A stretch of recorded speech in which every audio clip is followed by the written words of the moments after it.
Ever since Pope Leo XIV was elected, many people have tried to put a label on him. Some call him a liberal. Others say he is a Democrat. But according to author and historian Paul Kengor, those labels simply do not fit. In a recent interview with Raymond Arroyo, Kengor argued that much of the media has misunderstood who Pope Leo really is. Kengor has spent years researching the new pope, and his conclusion is simple. Pope Leo XIV is not a liberal politician. He is a Catholic pastor who takes Catholic teaching seriously. To support that point, Kengor pointed to Pope Leo's younger years. While studying at Villanova University, Robert Prevost helped start a pro-life club. He also participated in some of the earliest marches for life. These are not the actions people normally associate with a liberal political agenda. Kengor said that if you look at Leo's views on issues such as abortion, marriage, gender, and sexuality, a clear pattern appears. His positions closely follow traditional Catholic teaching. That is why Kengor describes him not as a liberal or conservative, but simply as a Catholic. One detail that surprised many people involved his voting history. According to Kengor, after returning to the United States, Robert Prevost voted several times in Republican primary elections in Illinois. He reportedly never voted in Democratic primaries. Kengor was careful not to turn this into a political argument. A pope is much more than a political label.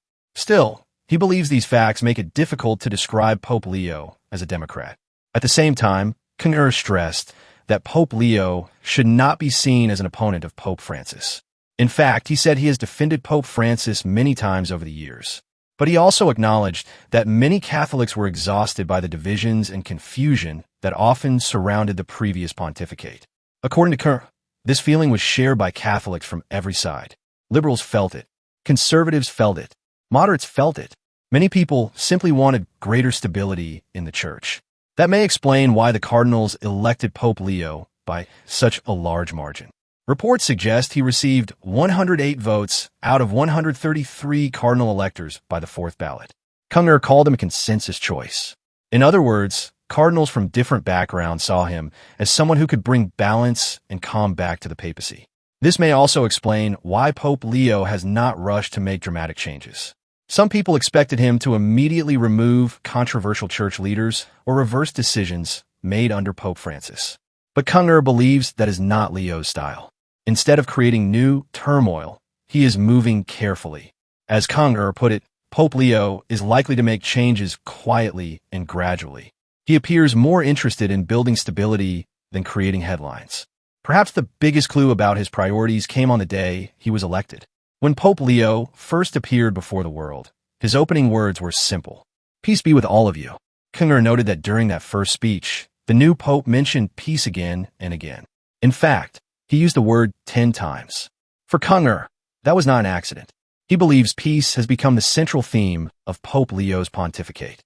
And that may tell us more about him than any political label ever could. Whether people agree with Kengor's conclusions or not, his research offers an important reminder. Pope Leo XIV is more complex than the headlines suggest. He may not fit neatly into today's political categories. Instead, he appears to be focused on something else entirely: restoring peace, bringing stability, strengthening unity, and remaining faithful to the Catholic faith he has followed throughout his life.